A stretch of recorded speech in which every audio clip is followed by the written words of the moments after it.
A very good morning to all of you, dear subscribers, viewers, and learners. This is Dr. RC. Welcome you in RC English classes. Dear students, as we are learning formation of complex sentences by using adverb clause.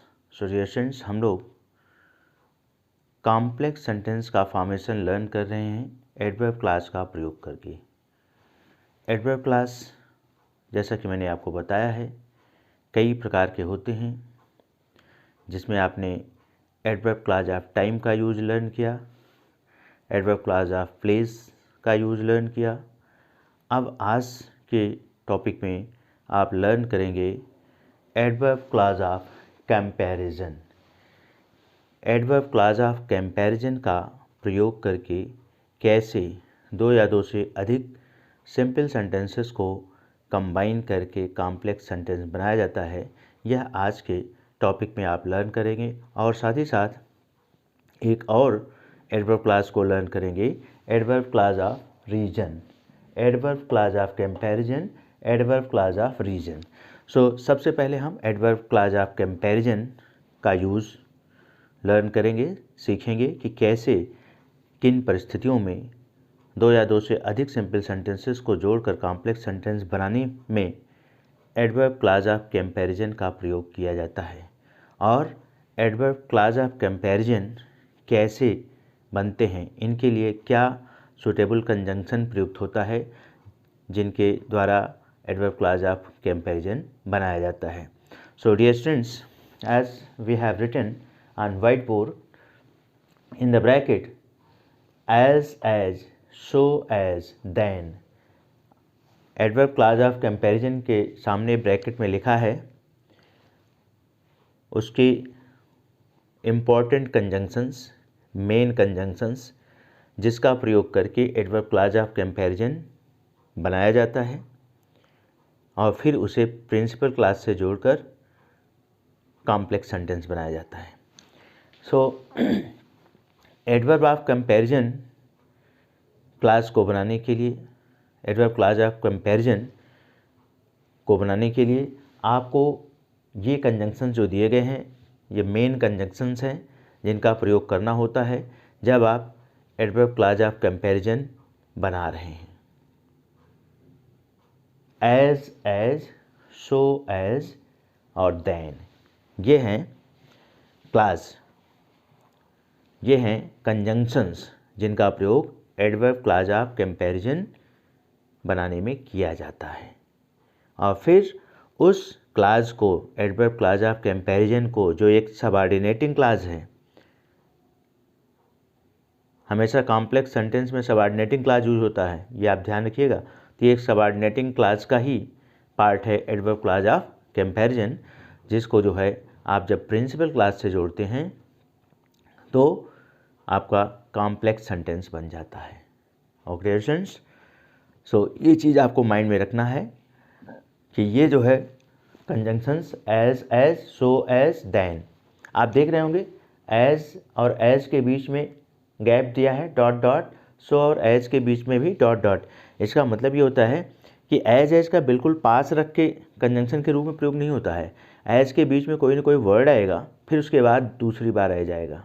इसी तरह से सो के बीच में as आएगा, कोई word आएगा, प्रायः वो एडजेक्टिव होता है, उसके बाद एज आएगा। और देन का प्रयोग आप जानते हैं कंपैरेटिव डिग्री के लिए किया जाता है।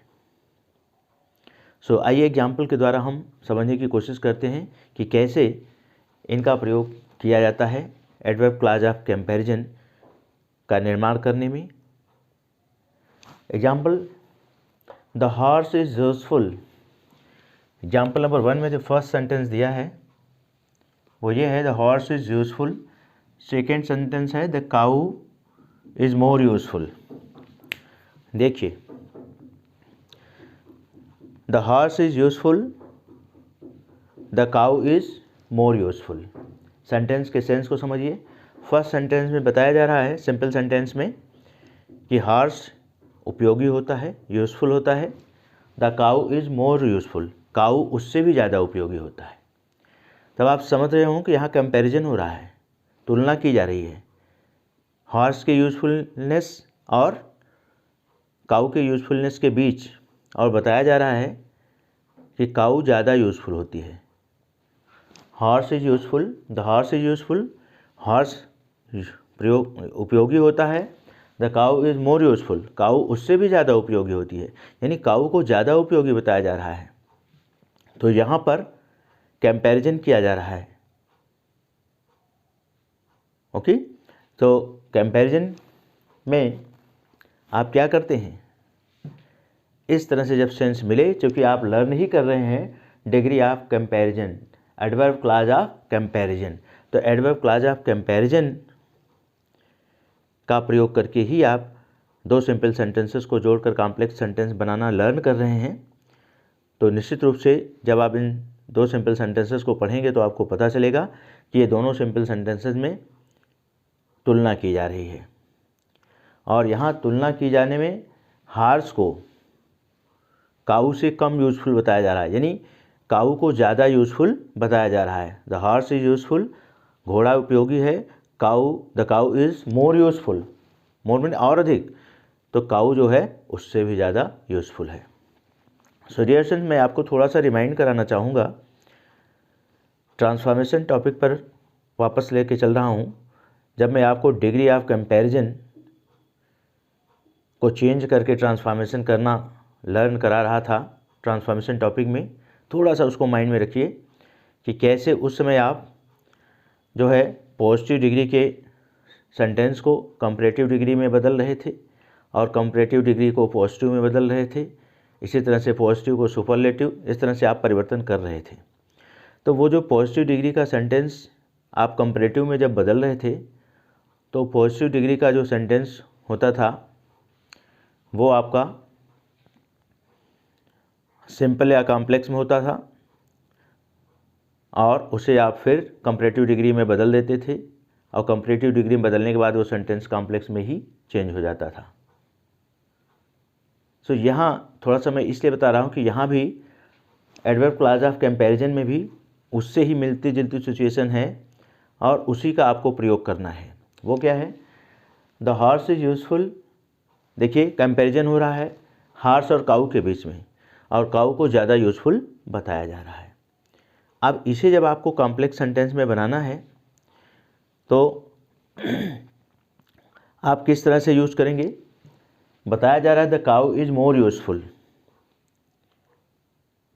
अगर यहाँ ध्यान देखिए तो ये कंपैरेटिव डिग्री है मोर, मच, मोर, मोस्ट, यानी ऑलरेडी जो है ये कंपैरेटिव डिग्री का यहाँ प्रयोग किया गया है इस सेंटेंस में। दूसरे सेंटेंस में the cow is more useful किया गया है ना, आपको समझ में आ रहा होगा। और हॉर्स से ज़्यादा काऊ यूज़फुल है, तो आप कंपैरेटिव डिग्री में जब आप इस सेंटेंस को कंस्ट्रक्ट करेंगे तो वही आपका कॉम्प्लेक्स सेंटेंस होगा। कंपैरेटिव डिग्री का जो आपका सेंटेंस होता है वो आपका कॉम्प्लेक्स में ही होता है। ट्रांसफॉर्मेशन में ये मैंने आपको नहीं बताया था या नहीं बताया जाता है, कंपैरेटिव डिग्री का सेंटेंस कॉम्प्लेक्स में होता है। ये दो अलग अलग सिंपल सेंटेंस दिए गए हैं, इनको मिलाकर हम सेंस के आधार पर कंपैरेटिव डिग्री में देन का प्रयोग होता है। आपको मालूम है कंपैरेटिव डिग्री के एडजेक्टिव के बाद देन का प्रयोग होता है, ये मैंने उस समय बताया था। तो इस तरह से जब कंपैरेटिव डिग्री के साथ देन का प्रयोग करते हुए सेंटेंस को आप कंस्ट्रक्ट करेंगे, सेंटेंस का निर्माण करेंगे, तो वह सेंटेंस आपका कॉम्प्लेक्स सेंटेंस होगा। आइए हम स्टार्ट करते हैं। The cow is more useful.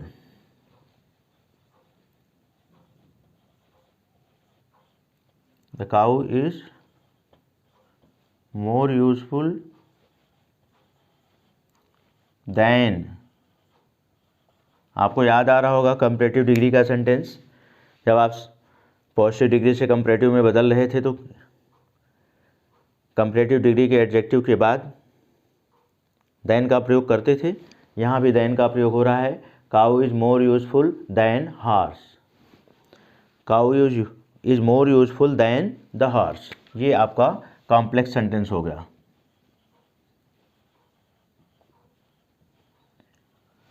Okay students, सो आप देख पा रहे होंगे कि ये सेंटेंस आपका कंपैरेटिव डिग्री में है। ये कंपैरेटिव डिग्री में सेंटेंस ही आपका कॉम्प्लेक्स सेंटेंस है। जब आप ट्रांसफॉर्मेशन कर रहे थे, अभी इसको आपको पॉजिटिव डिग्री में बदलना होगा तो क्या करेंगे, याद होगा ये द हॉर्स इधर आएगा, the horse is not so useful as cow. जी आपका क्या बन गया, the horse is not so useful as cow.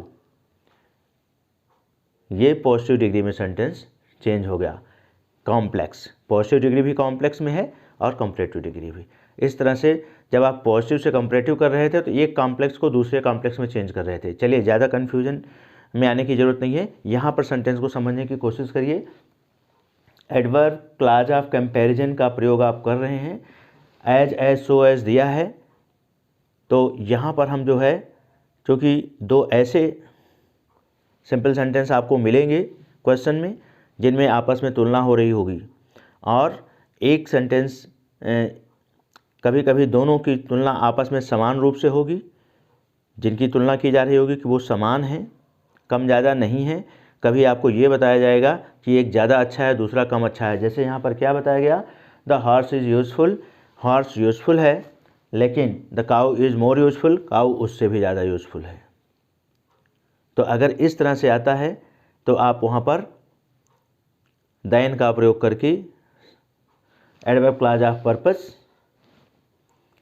Adverb clause of comparison का निर्माण करेंगे और उसे दूसरे प्रिंसिपल क्लास से जोड़कर कॉम्प्लेक्स सेंटेंस में चेंज कर लेंगे, जैसे यहाँ पर किया गया।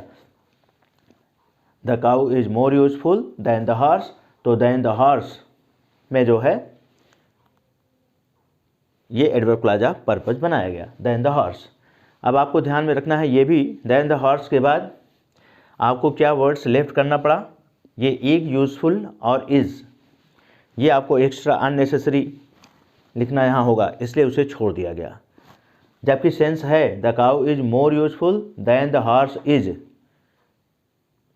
लेकिन चूंकि वो सेंस कंप्लीट होता है इसलिए दैन के बाद सब्जेक्ट ही लिखा गया, उसके बाद इज़ नहीं लिखा गया।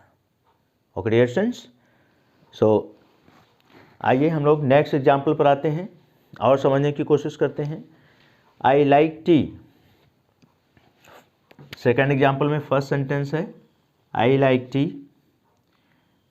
और दूसरा सेंटेंस है इसका आई लाइक कॉफ़ी इक्वली। इस एग्जाम्पल को समझने की कोशिश कीजिए। आई लाइक टी, मैं टी को पसंद करता हूँ। आई लाइक कॉफ़ी इक्वली, मैं कॉफ़ी को भी उसी के समान पसंद करता हूँ, यानी दोनों को बराबर पसंद करता हूँ। यहाँ कम ज़्यादा नहीं बताया जा रहा है। I like T, I like coffee equally, तो समझने की ज़रूरत यह है कि जब दोनों को समान बताया जाए, तुलनात्मक रूप से दोनों को समान बताया जाए, किसी को कम ज़्यादा ना बताया जाए, तो उसको जब आप पॉजिटिव डिग्री के कंस्ट्रक्शन में यानी एज सो एज का प्रयोग करके चेंज करेंगे, एडवर्ब क्लॉज ऑफ कंपैरिजन का निर्माण करेंगे, तो सेंटेंस आपका कॉम्प्लेक्स में चेंज हो जाएगा। तो आपको यही समझना है कि कब आपको एज या सो एज का प्रयोग करना है, कब देन का प्रयोग करना है। Than adverb clause of comparison का प्रयोग तब करेंगे जब दोनों सेंटेंस में जिसकी तुलना की जा रही है उसमें से एक को बेहतर बताया जा रहा हो, समान नहीं, ज़्यादा अच्छा। तब आप जो है डिग्री ऑफ कंपैरिजन को याद करिए ट्रांसफॉर्मेशन में, वहाँ पर जो है कंपैरेटिव डिग्री का प्रयोग किया जाता था। तो यहाँ भी कंपैरेटिव डिग्री के कंस्ट्रक्शन का प्रयोग करेंगे। ये देन का प्रयोग करते हुए एडवर्ब क्लॉज ऑफ कंपैरिजन का निर्माण करेंगे और प्रिंसिपल क्लास से जोड़कर सेंटेंस को कॉम्प्लेक्स में चेंज कर लेंगे, जैसा कि हमने अभी आपको एग्जाम्पल में बताया। सेकंड एग्जाम्पल में यहाँ पर दोनों जिसकी तुलना की जा रही है उनको समान बताया जा रहा है। किसकी तुलना की जा रही है, टी और कॉफ़ी की, कि मैं टी को भी उतना ही पसंद करता हूँ जितना कॉफ़ी को। वहाँ पर हॉर्स कम यूजफुल था, काऊ ज़्यादा यूजफुल थी, कम और ज़्यादा का रिलेशन था। दोनों के बीच में, हॉर्स और काऊ के बीच में, हॉर्स और काऊ की तुलना हो रही थी। यहाँ पर टी एंड कॉफ़ी की तुलना हो रही है और टी एंड कॉफ़ी की तुलना में दोनों को बताया जा रहा है कि मैं दोनों को समान रूप से पसंद करता हूँ, यानी कम ज़्यादा नहीं। तो ऐसी सिचुएशन आने पर आपको एज के द्वारा एडवर्ब क्लॉज ऑफ कंपैरिजन का निर्माण करना है या सो एज के द्वारा। पॉजिटिव सेंटेंस रहेगा तो एज के द्वारा और नेगेटिव सेंटेंस होगा तो सो एज के द्वारा। तो ये चूँकि सेंटेंस सब पॉजिटिव में है तो इसलिए हम एज के द्वारा इसको बनाएंगे। कैसे बनाएंगे? I like coffee as. अब एज के बीच में एक वर्ड आएगा ना, मैंने बताया है कि एज के बीच में एक वर्ड आएगा। वो कौन सा वर्ड आएगा? एडजेक्टिव। एडजेक्टिव की कौन सी डिग्री आएगी? Positive degree. एडजेक्टिव की पॉजिटिव डिग्री एज के बीच में आती है या सो एज के बीच में आती है। और जब कॉम्परेटिव डिग्री आती है तो देन वाला प्रयोग होता है, जैसे ऊपर हुआ है। तो यहाँ पर I like coffee as much as,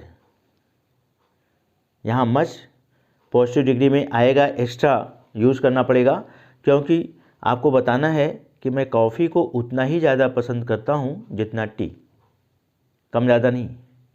तो I like coffee as much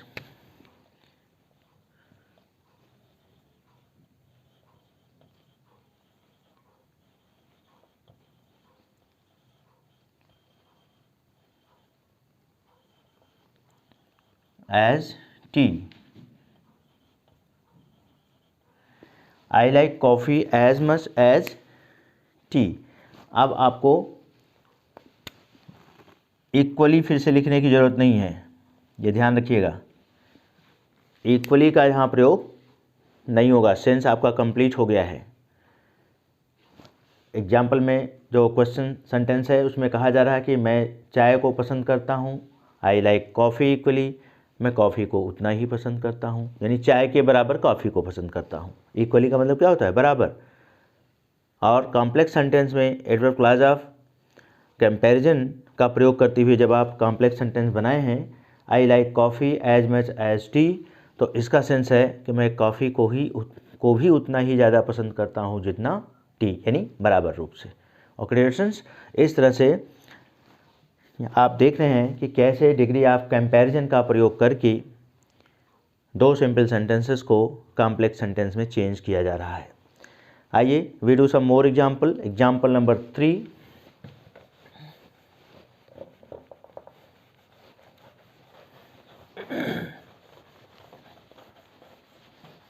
just wait.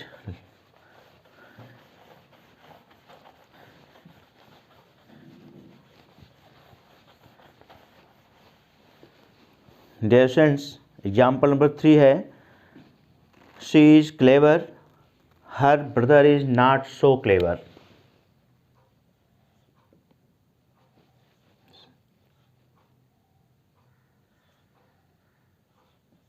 She is clever, her brother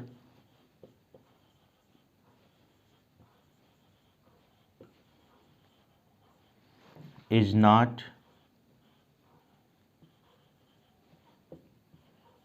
so clever.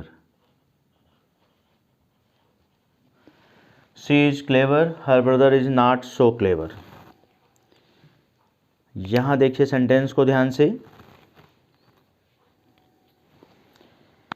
She is clever, her brother is not so clever. Sentence के सेंस को समझिए। तुलना की जा रही है सी के बीच में और उसके ब्रदर के बीच में।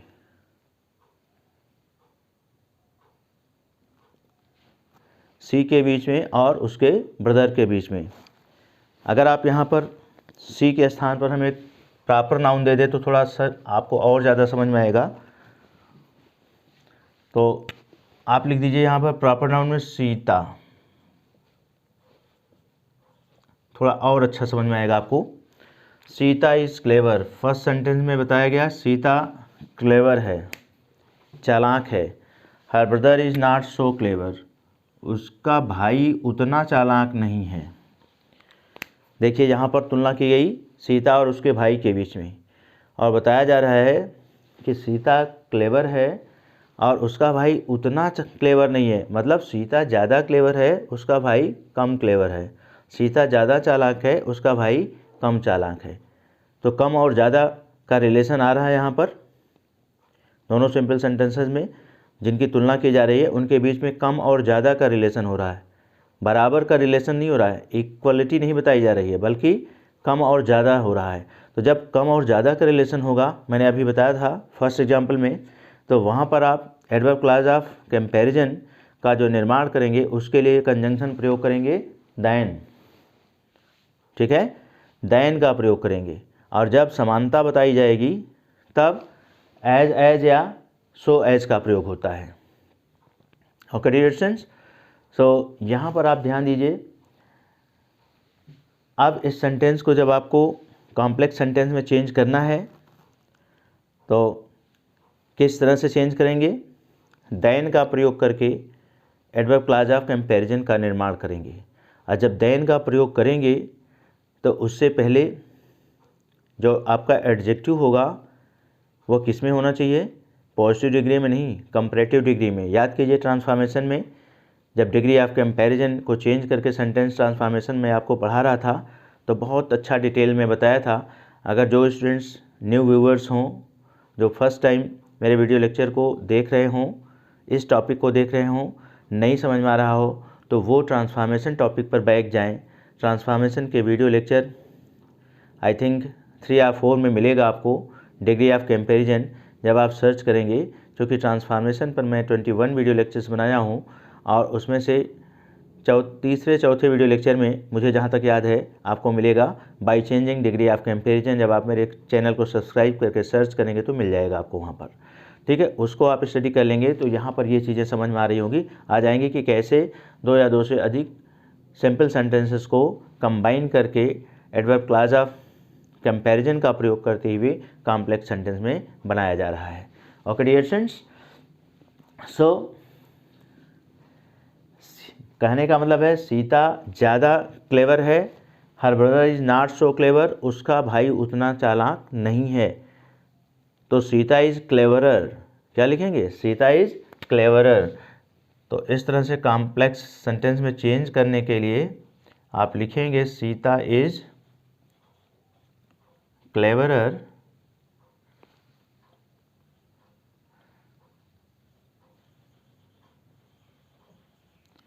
क्लेवरर के बाद देन,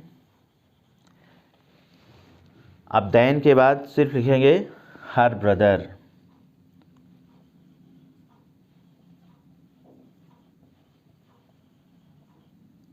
ये हो गया, अब इसको लिखने की ज़रूरत नहीं है आपको। सेंस आपका कंप्लीट हो गया कि Sita is cleverer than her brother, Sita अपने भाई से ज़्यादा चालाक है। यही सेंस, यही भाव इन दोनों सिंपल सेंटेंसेस में बताया गया है। फर्स्ट सेंटेंस में बताया गया कि Sita is clever, Sita clever है, चालाक है। दूसरे सेंटेंस में बताया गया her brother is not so clever, उसका भाई उतना चालाक नहीं है। Okay dear students, I hope now it is clear to you. So come we move to the next example, example number 4.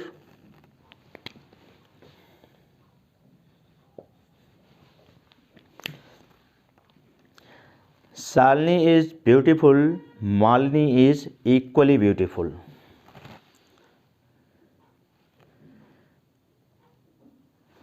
Shalini is beautiful,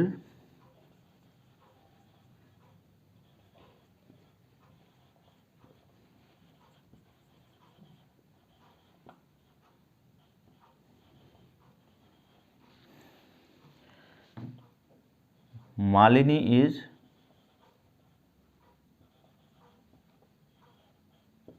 equally beautiful.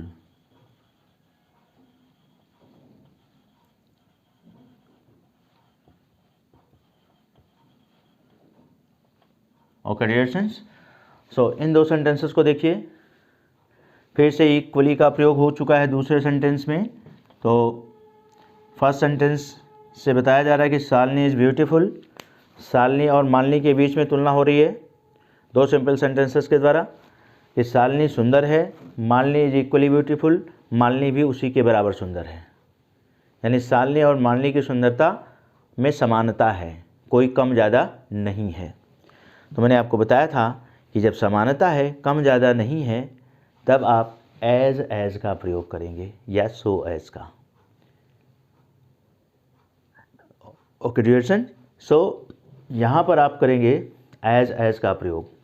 So as का प्रयोग करके आप बनाएंगे एडवर्ब क्लास ऑफ कंपैरिजन और उसे principal class से जोड़कर complex sentence बना देंगे। तो क्या है, शालिनी इज़ ब्यूटीफुल, शालिनी सुंदर है, Malini is equally beautiful, Malini भी उसी के बराबर सुंदर है।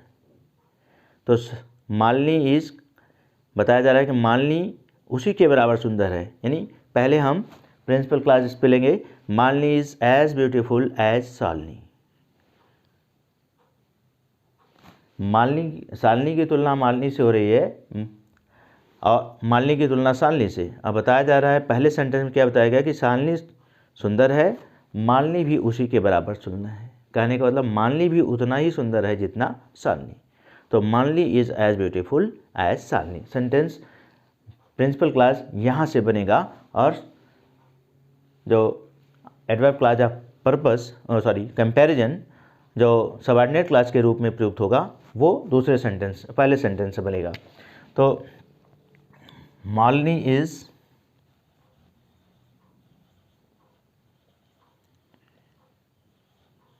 एज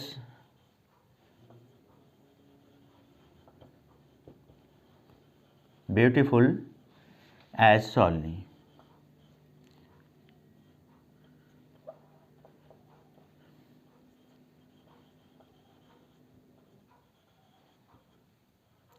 ओके स्टूडेंट्स, सो इस तरह से आपने देखा कि ये एज का प्रयोग करते हुए एडवर्ब क्लास ऑफ कंपैरिजन का प्रयोग करके दो सिंपल सेंटेंसेस को जोड़कर कॉम्प्लेक्स सेंटेंस बनाया गया।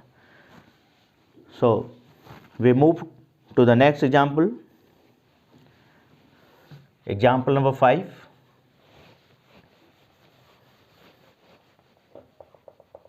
Just wait, I write.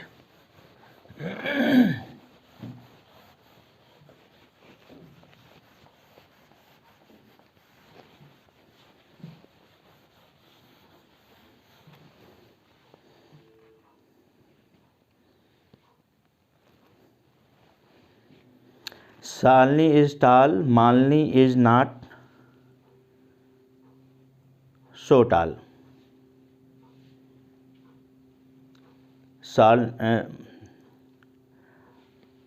Shalini is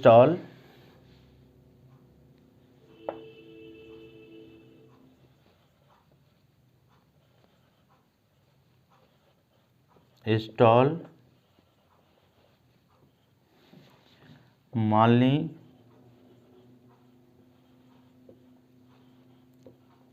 is not so tall. So देखिए dear students, Shalini is tall इस एग्जाम्पल में बताया जा रहा है कि शालिनी लंबी है, Malini is not so tall, Malini उतना लंबी नहीं है।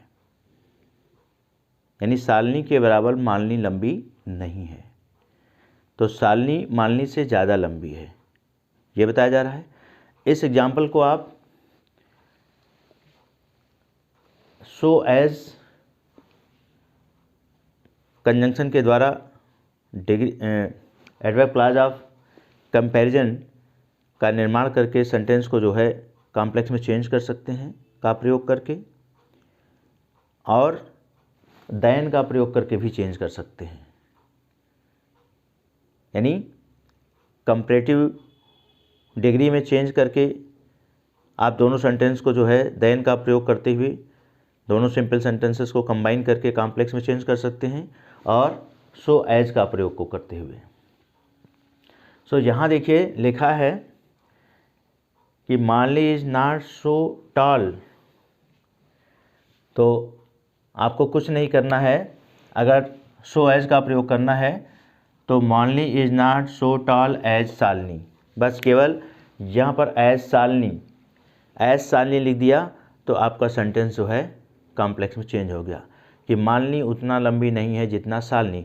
दोनों सेपरेट सेंटेंसेस से यही बात कही भी जा रही है कि शालिनी इज टॉल, शालिनी लंबी है, Malini is not so tall, Malini उतना लंबी नहीं है। तो कहने का मतलब मालिनी उतना लंबी नहीं है जितना शालिनी, तो Malini is not so tall as Shalini.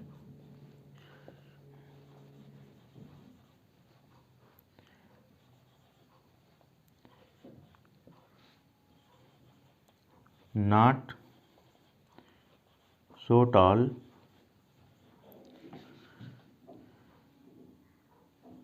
As Shalini. Okay dear students, so as का प्रयोग हो गया, Malini is not so tall as Shalini. So as के बीच में पॉजिटिव डिग्री का एडजेक्टिव टॉल जो यहाँ प्रयुक्त हुआ है उसको पॉजिटिव डिग्री में प्रयोग करके हमने सो एज कंजंक्शन के द्वारा degree of adverb clause of comparison का प्रयोग करके दोनों सिंपल सेंटेंसेस को मिलाकर कॉम्प्लेक्स सेंटेंस बना दिया गया। अब आप इसी को देन का प्रयोग करके भी चेंज कर सकते हैं, और जब देन का प्रयोग करेंगे तो थोड़ा सा फिर से आप समझने की कोशिश करिए। शालिनी को मालिनी से ज़्यादा लंबा बताया जा रहा है, शालिनी और मालिनी के बीच में तुलना की जा रही है और बताया जा रहा है कि शालिनी इज टॉल, शालिनी लंबी है, Malini is not so tall, Malini उतना ज़्यादा लंबी नहीं है, यानी शालिनी मालिनी से ज़्यादा लंबी है, ये सेंस आ रहा है। अब इसको जब आप देन का प्रयोग करेंगे तो कंपैरेटिव डिग्री के एडजेक्टिव का यूज़ करना होगा। जब आप एज या सो एज का प्रयोग करते हैं तो पॉजिटिव डिग्री के एडजेक्टिव का प्रयोग करना पड़ता है, जैसे अभी आपने किया, सो एज के बीच में टॉल ये पॉजिटिव डिग्री में यूज़ किया। अब जब आप इसको देन का प्रयोग करके आपको चेंज करना है, एडवर्ब क्लॉज ऑफ कंपैरिजन का प्रयोग करके सेंटेंस को कॉम्प्लेक्स में चेंज करना है, तो देन के द्वारा तब कैसे होगा देखिए। यानी शालिनी ज़्यादा लंबी है तो शालिनी इज टॉलर,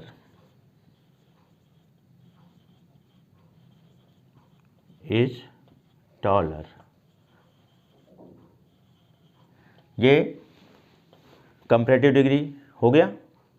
अब इसके बाद देन का प्रयोग करना है, than Malini. Okay dear students, so इस तरह से देखिए यहाँ इस सेंटेंस में दोनों प्रयोग हो गया, जिसमें नेगेटिव सेंटेंस रहेगा जब दो सिंपल सेंटेंसेस में से एक पॉजिटिव और एक नेगेटिव रहेगा तो उसे आप सो एज के प्रयोग के द्वारा भी कॉम्प्लेक्स में चेंज कर सकते हैं और देन के प्रयोग के द्वारा भी, जैसा कि हमने एग्जाम्पल नंबर 5 में आपको करके दिखाया। Okay dear students, so now I wipe these examples out and write the next example. Now we come on adverb clause of region. अभी तक हमने ये जो एग्जाम्पल्स को देखा, 5 एग्जाम्पल्स, वो थे related degree adverb clause of comparison से। अब हम लोग देखेंगे adverb clause of reason. Adverb clause of reason का निर्माण कैसे होता है? वो होता है बिकॉज, सिंस, एज कंजंक्शन के द्वारा। ये सिंपल है। जब दो सिंपल सेंटेंसेस को आप कंबाइन करने जाएंगे, एडवर्ब क्लॉज ऑफ रीजन का प्रयोग करेंगे। कब करेंगे? जब आपको दोनों सिंपल सेंटेंसेस को पढ़ने से ये पता चले, कारण का सेंस आए, आपके एक्शन के कारण का, कि आपका जो फर्स्ट एक्शन है, सेकंड सेंटेंस का जो एक्शन है, उसका कारण क्या है, वो किसी न किसी कारण से है। जब दोनों सेंटेंस के एक्शन में कारण का रिलेशन है, वो एग्जाम्पल के द्वारा मैं अभी आपको समझा रहा हूँ तो ज़्यादा अच्छा समझ में आएगा।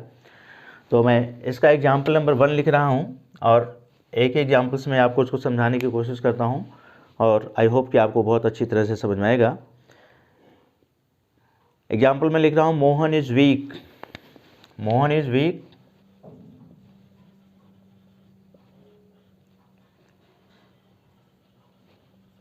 Week, I shall teach him, Mohan is week,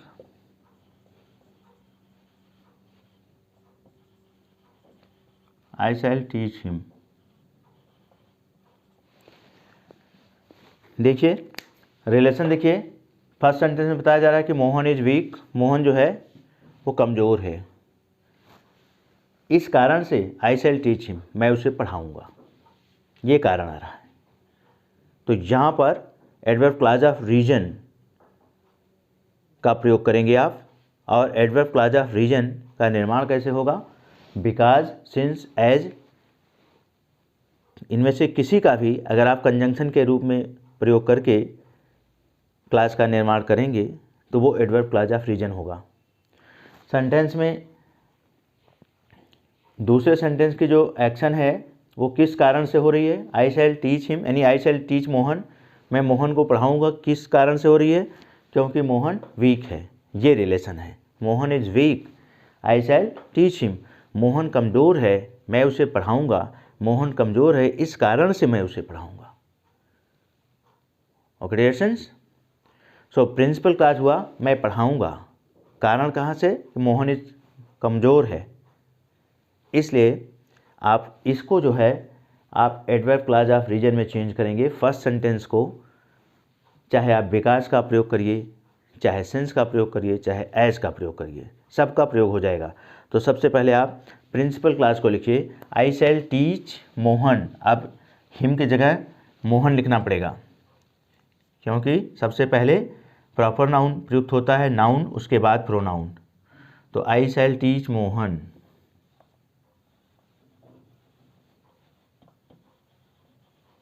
teach Mohan.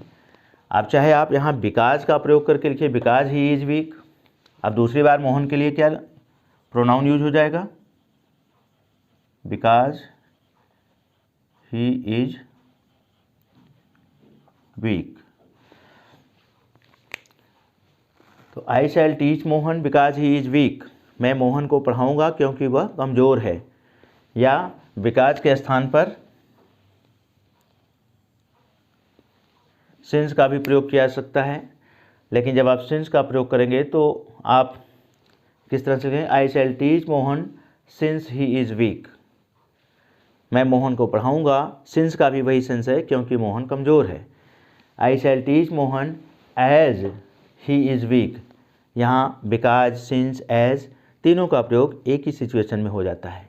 तो आपको ध्यान में रखना है कि इस तरह से अगर एडवर्ब क्लॉज ऑफ रीजन का प्रयोग करके सेंटेंस को कॉम्प्लेक्स में आप चेंज कर रहे हैं, और दोनों सेंटेंस को पढ़ने से आपको पता चल रहा है कि यहाँ पर रीजन का रिलेशन बन रहा है, तो चाहे आप बिकॉज का प्रयोग कर लीजिए या सिंस का प्रयोग करके एडवर्ब क्लॉज ऑफ रीजन का निर्माण करिए, या एज का प्रयोग करके, तीनों में से किसी का भी प्रयोग करेंगे सेंटेंस आपका सही होगा, और वो कॉम्प्लेक्स में प्रिंसिपल क्लॉज के साथ जोड़ने पर चेंज हो जाएगा। Okay dear students, I hope कि this is clear to all of you. So dear students, एक एग्जाम्पल के द्वारा मैंने इसको आपको समझा दिया, और आप प्रैक्टिस करेंगे तो आपको आ जाएगा। ये इजी है, बस उसमें समझने की ज़रूरत है कि आप दोनों सिंपल सेंटेंसेस को पढ़ करके यह बात समझ पाते हैं कि नहीं, कि दूसरा सेंटेंस का जो एक्शन है वह पहले सेंटेंस के कारण हुआ।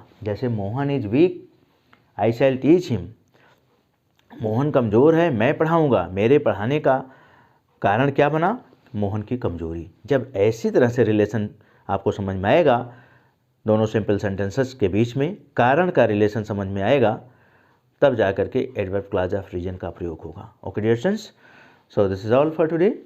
Dear students, bye bye, see you in the next video lecture.